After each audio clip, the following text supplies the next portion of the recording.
Tarawa. The 76 hours that should have been impossible. The water is red before the beach is even in sight. A landing craft grinds to a halt, 400 yards from shore, not from enemy fire, from coral.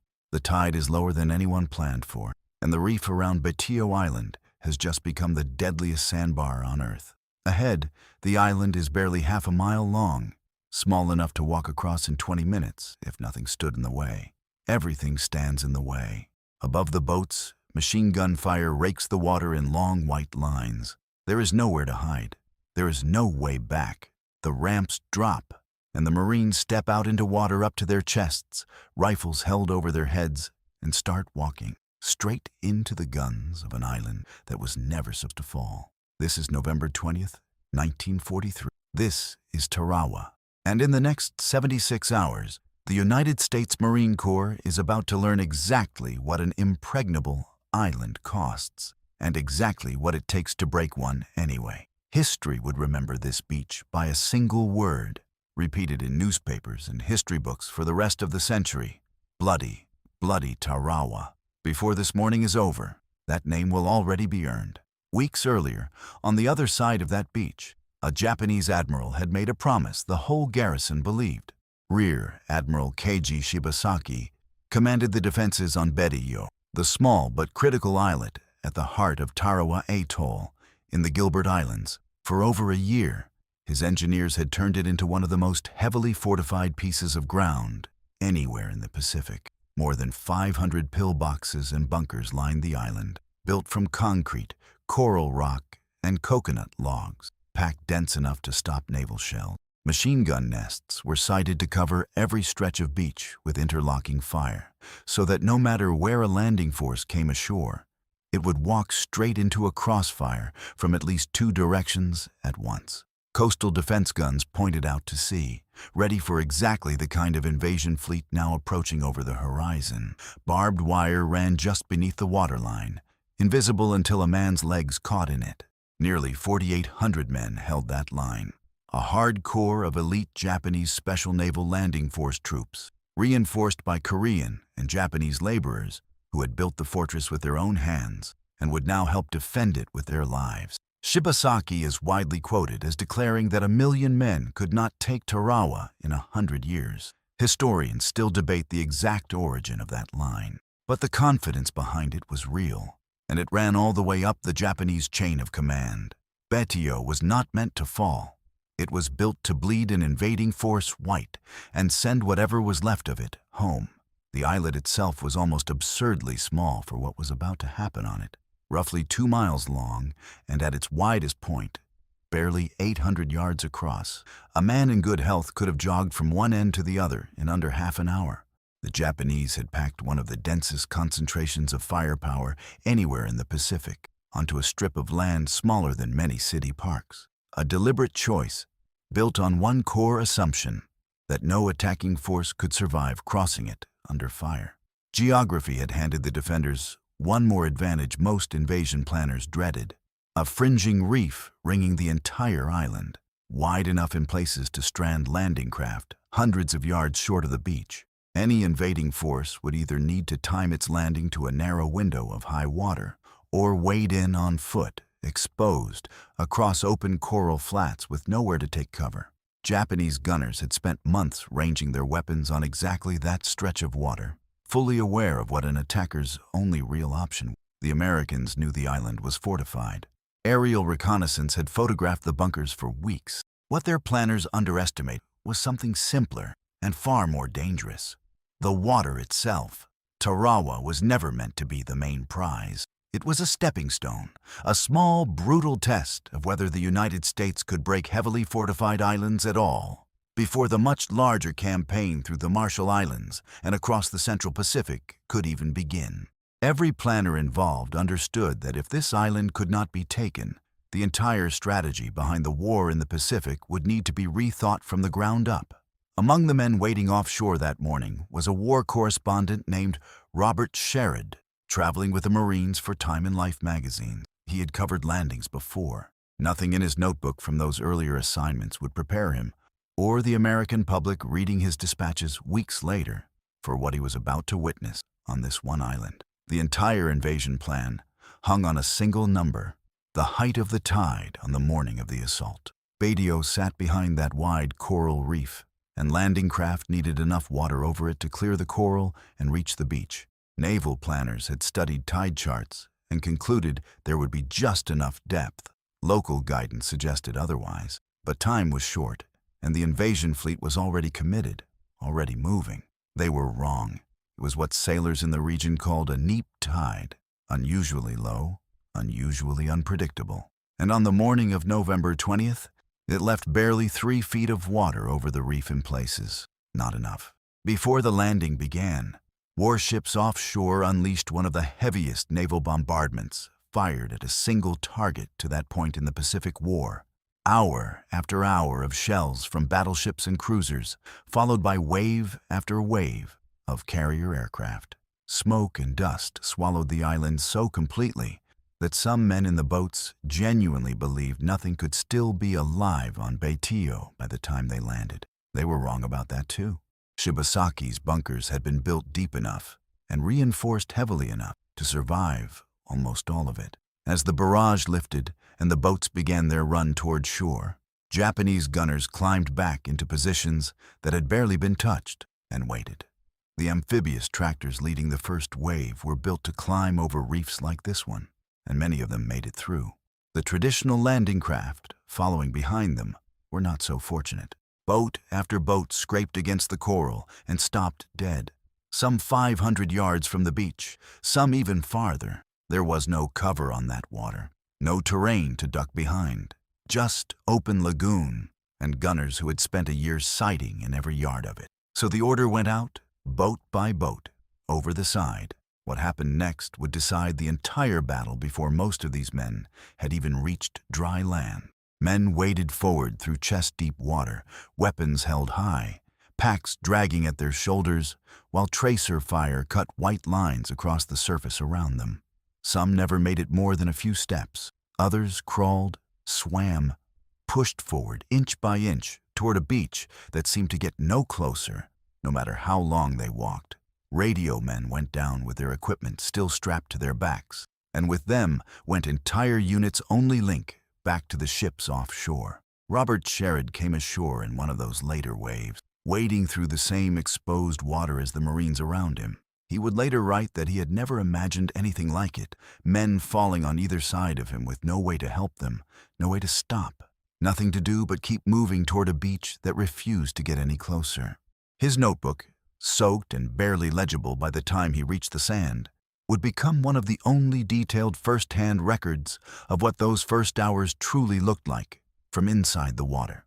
By the time the survivors of that first wave reached the beach, many had lost half their unit before firing a single shot on land, and the beach itself offered almost no relief. A low coconut log seawall, barely 4 feet high, ran along much of the shore, the only real cover on the entire island, and hundreds of Marines pinned themselves flat against it while Japanese fire poured overhead in both directions. Among them was First Lieutenant William Dean Hawkins, a scout sniper platoon leader who had already spent the pre-dawn hours clearing obstacles from the approach lanes under fire.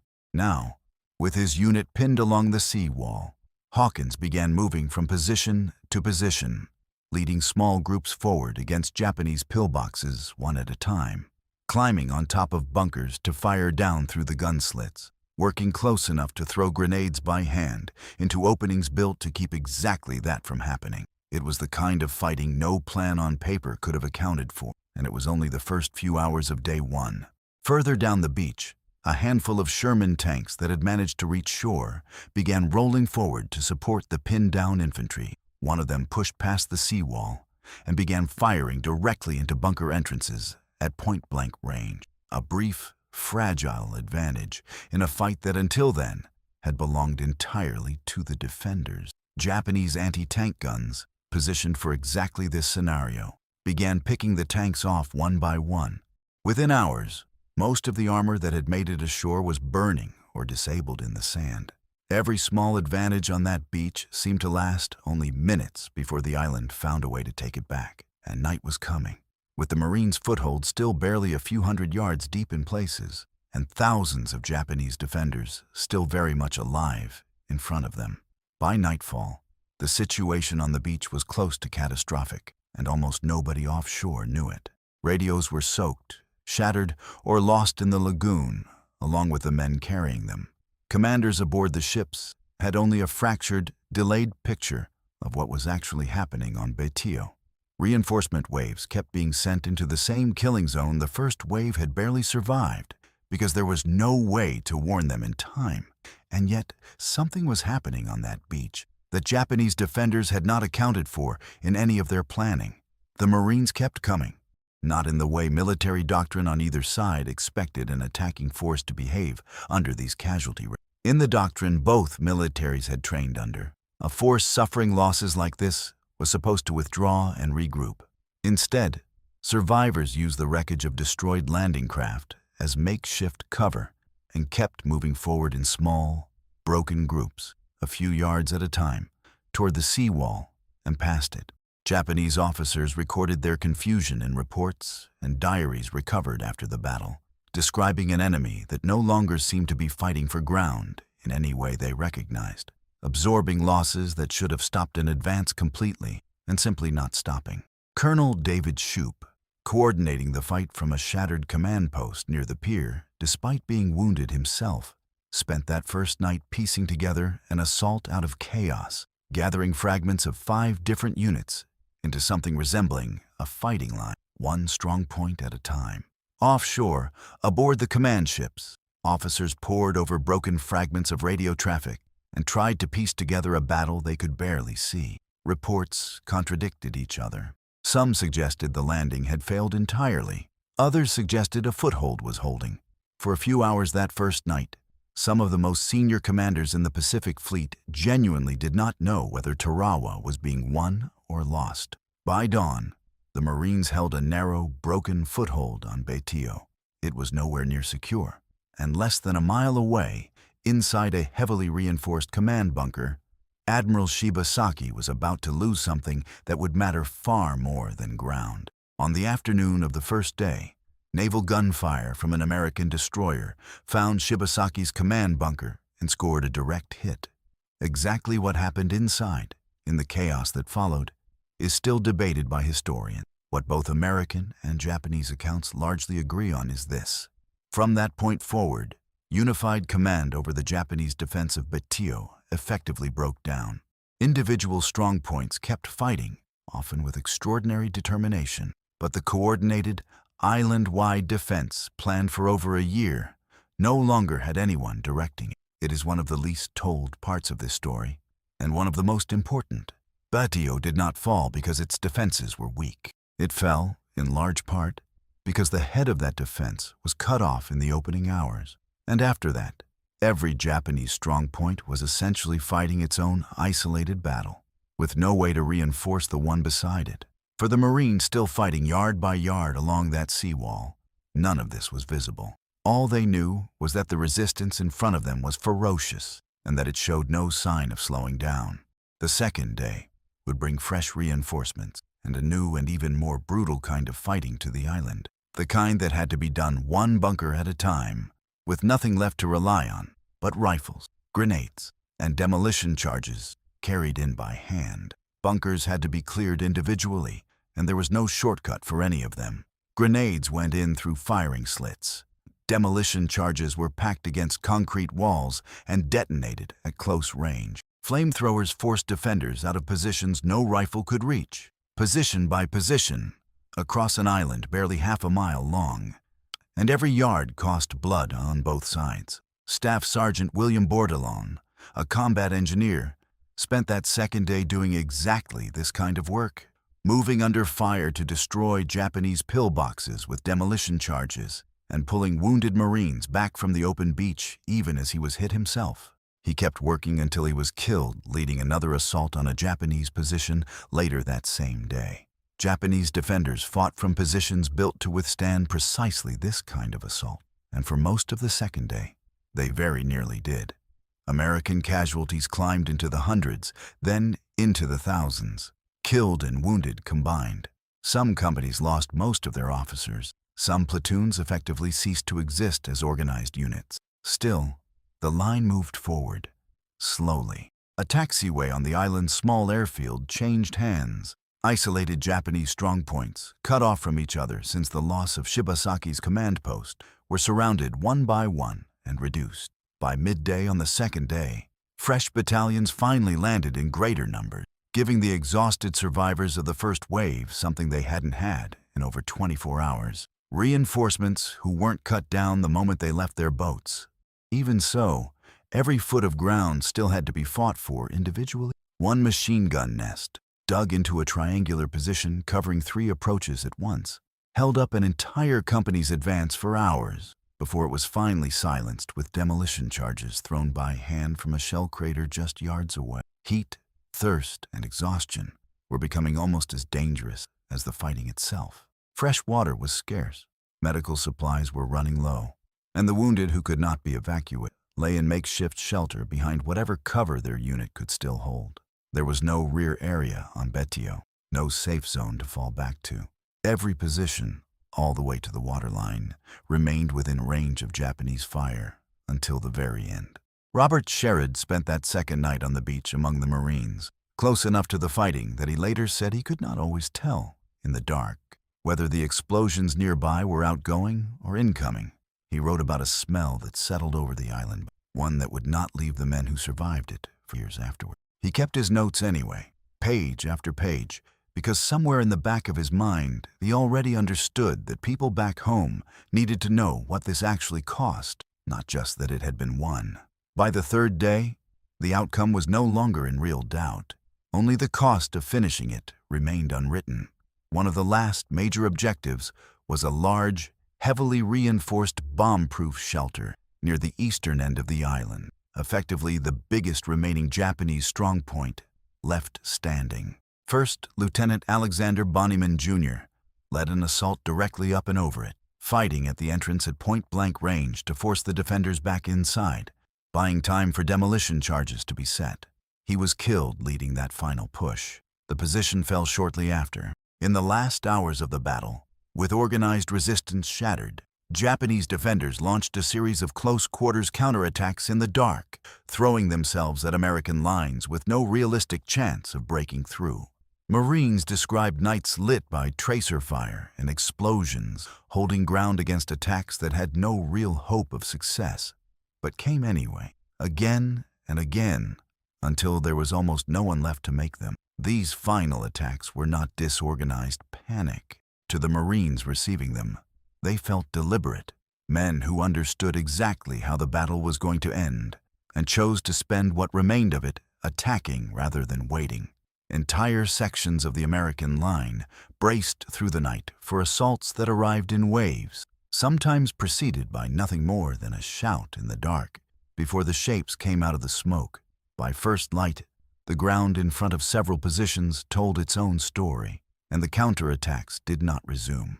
By the morning of November 23rd, organized resistance on Betio had ended. A handful of Japanese holdouts remained hidden in scattered positions for days afterward, refusing to surrender, and small, isolated exchanges of fire continued even after the island was declared secure. For the Marines walking the ground they had just taken, the silence that followed felt almost stranger than the fighting had. An island that, 76 hours earlier, 1 million men were not supposed to be able to take in a century. The numbers that emerged afterward were almost impossible to process. Of the roughly 4,800 Japanese troops and laborers who had defended the island, only 17 Japanese soldiers were taken alive, along with just over 100 Korean laborers who had been forced to help build its defenses. Nearly the entire garrison had fought to the death. On the American side, close to 1,000 Marines and sailors were killed, with roughly 2,000 more wounded. A staggering toll for an island barely the size of a small city park, taken in 76 hours. When the casualty figures reached the American public weeks later, the reaction was one of genuine shock. Newspapers and grieving families struggled to understand how so much could be lost for so small a piece of land.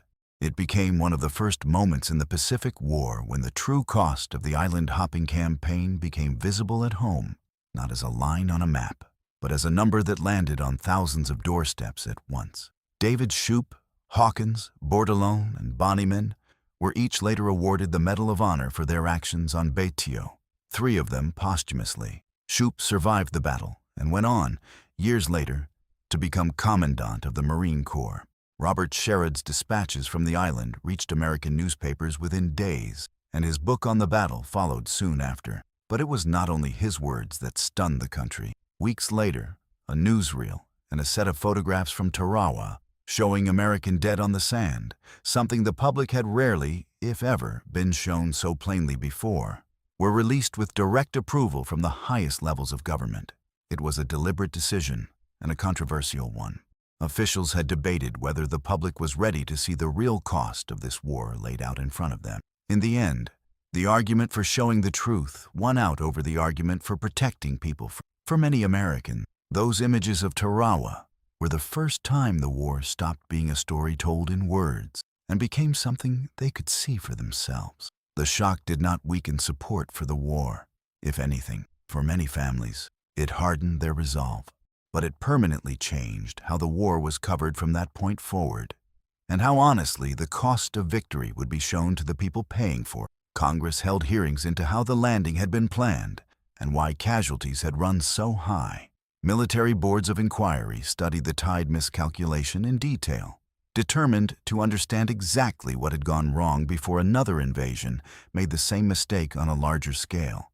Every lesson pulled out of those 76 hours about tides, about naval bombardment, about the vehicles needed to cross a reef under fire, would be carried directly into the string of even larger amphibious assaults still to come across the Pacific. Tarawa changed the war that followed it, not because of who won, but because of what the battle exposed. Naval planners rewrote their approach to amphibious landings almost immediately. Tide calculations were studied far more rigorously before every invasion that followed.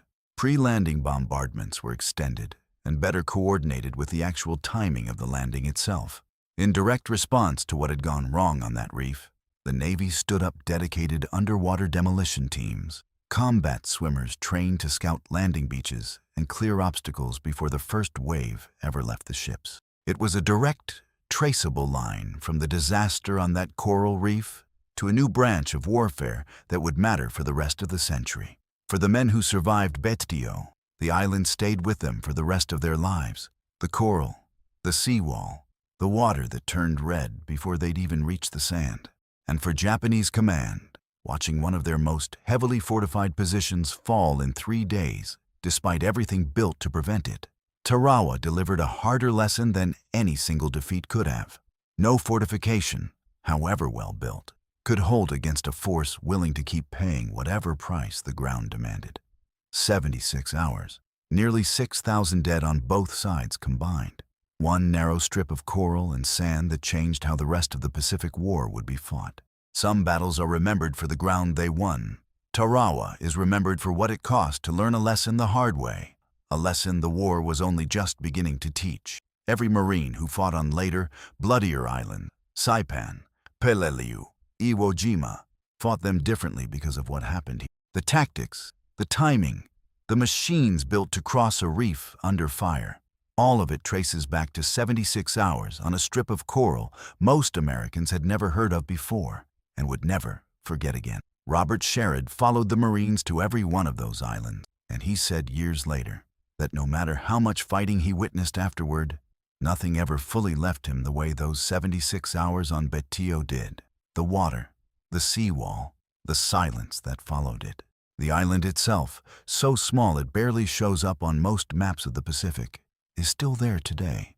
Reef, sand, and the quiet outline of bunkers slowly being reclaimed by the coral around them. The same ground a million men were once said to be unable to take in 100 years. If you're watching this tonight, drop a comment and tell us what part of the world this story reached you from.